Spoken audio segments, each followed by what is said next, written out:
Hello everyone and welcome back to my channel. Today आज आप देख सकते हैं कि मैंने यहाँ पे टॉपिक लिखा है और क्योंकि जो बच्चे हमारे चैनल पे नए हैं उनको मैं ये बता देती हूँ कि हम 12th क्लास की बायोलॉजी का जेनेटिक्स वाला चैप्टर कर रहे थे। सेकेंड यूनिट का फर्स्ट चैप्टर कर रहे थे, यानी कि 5th चैप्टर कर रहे थे, principles of inheritance and variations. तो उसमें हम काफ़ी वीडियो बना चुके हैं और आज मैं ये वीडियो है वो इस टॉपिक पे बनाने वाली हूँ जिसका नाम है क्रोमोसोमल थ्योरी ऑफ इनहेरिटेंस। जैसे कि आप देख सकते हैं मेरे पीछे लिखा है। आई नो ये वीडियो थोड़े से गैप के बाद आ रही है due to some personal reasons. तो and I assure you and I promise you कि आज के बाद वीडियोस कभी डिले नहीं होंगी। आई ट्राई माई बेस्ट और आपको टाइम टू टाइम वीडियोस देने की गारंटी मेरी है। आप बस पढ़ते जाइए, अपने बोर्ड एग्जाम्स की तैयारी करते जाइए। और अगर कोई भी यंग एस्पिरेंट्स मेरे चैनल से जुड़े हैं जो 12th क्लास के पार कर चुके हैं बट वो किसी और एग्जाम की प्रिपरेशन कर रहे हैं जिसमें उनको इन सब चैप्टर्स की ज़रूरत है, तो वो भी मेरे चैनल पे बने रहिए, सब्सक्राइब ज़रूर करिएगा। So let's start with today's video. Chromosomal theory of inheritance ये आज का टॉपिक है। इसमें सबसे पहले मैंने लिखा है, थोड़ा हिस्ट्री पे चलते हैं, थोड़ा पीछे चलते हैं और देखते हैं कब क्या क्या हुआ था। हम ये पहले वाले वीडियो में पढ़ चुके हैं कि 1865 में मेंडल जो था, ग्रेगोर जोहान मेंडल, जिसको फादर ऑफ जेनेटिक्स बोलते हैं, मेंडल ने अपने वर्क को पब्लिश किया था। ओके 1865 में मेंडल का वर्क जो है वो एज एन आर्टिकल के फॉर्म में पब्लिश हुआ था न्यूज़पेपर, लोकल न्यूज़पेपर्स में और आर्टिकल्स के फॉर्म में मैगजीन्स में पब्लिश हुआ था उस टाइम पे। फिर 1900 में, तो उस टाइम क्या हुआ, ये थोड़ी लंबी स्टोरी है, मैं आपको पहले भी बता चुकी हूँ कि उसने वर्क पब्लिश किया क्योंकि वो एक मैथमेटिशियन भी था और बायोलॉजिस्ट भी था। तो वो बायोलॉजी की फील्ड में मैथमेटिक्स के फॉर्मूलाज यूज करता था जो उस टाइम के रिसर्चर्स या बायोलॉजिस्ट्स तो थे उनकी समझ से बाहर था और वो इसको रिलेट नहीं कर पा रहे थे कि आप बायो के साथ मैथ्स को क्यों जोड़ रहे हो, है ना। जैसे हम भी अगर आप सोचते हैं कि बायो एक बहुत डिफरेंट फील्ड है और मैथ्स एक बहुत डिफरेंट फील्ड है, तो ऐसे ही उस टाइम के रिसर्चर्स ने सोचा। और क्योंकि उस टाइम डार्विन की थ्योरी आई हुई थी तो उस पर ज़्यादातर रिसर्चर्स का फोकस था, तो मॉर्गन के वर्क को इतनी सराहना नहीं मिली, इतना ज़्यादा नहीं सराहा गया और रिकग्नाइज नहीं किया गया और ऐसे ही वो पन्नों में उसका दबता गया वर्क, ठीक है, बुक्स के नीचे दबता गया। तो उस कुछ टाइम बाद उस बेचारे की डेथ हो गई और उसका काम वहीं पे रह गया अननोटिस्ड, किसी ने नोटिस नहीं किया।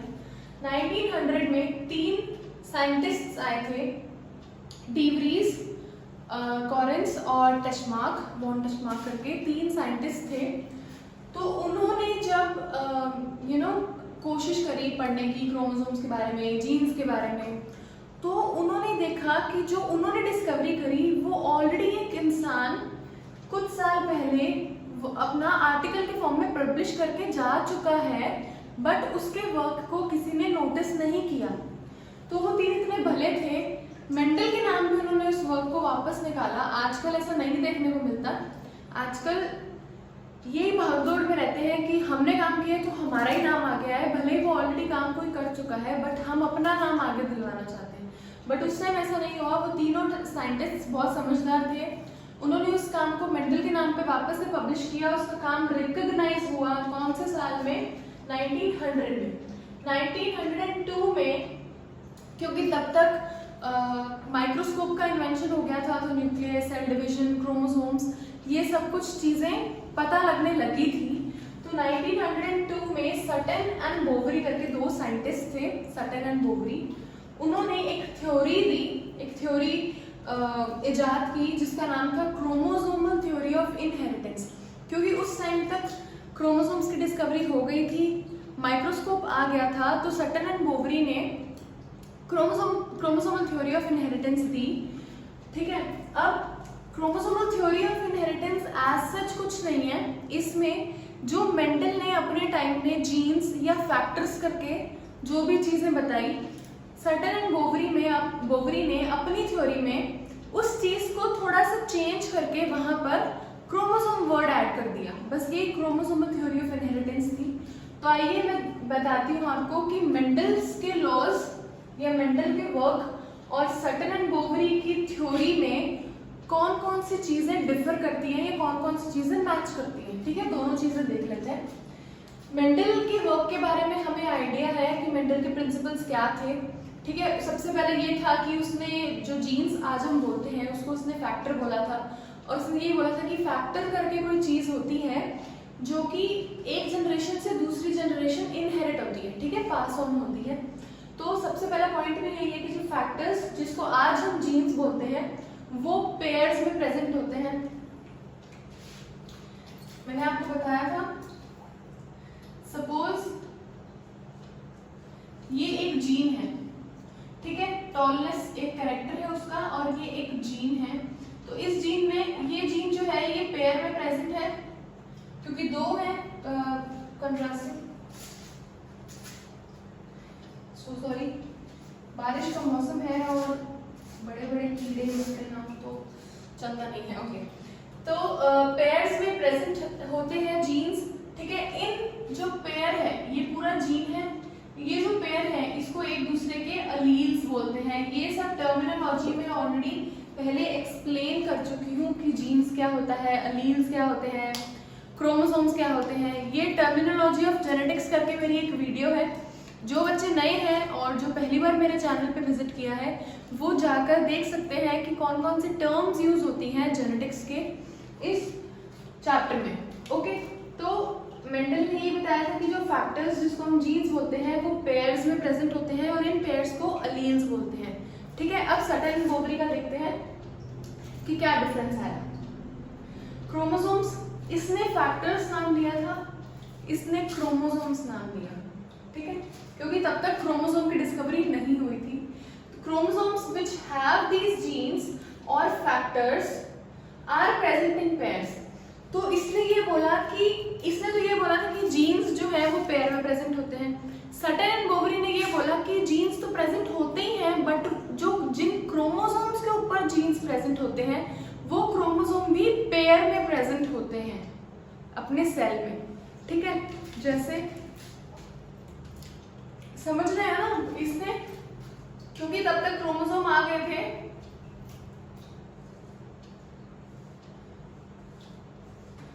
तो इसमें जीन प्रेजेंट है। सपोज इधर टी है इधर स्मॉल टी है, तो ये पेयर में प्रेजेंट है। मेंडल के हिसाब से ये बोल रहा है कि ये तो पेयर में है ही बट साथ में ये जो क्रोमोसोम्स है ये भी पेयर्स में प्रेजेंट होते हैं एक सेल में। ओके, तो ये भी पेयरिंग करते हैं। इन दोनों क्रोमोसोम्स को उसने बोला था होमोलोगस क्रोमोसोम्स।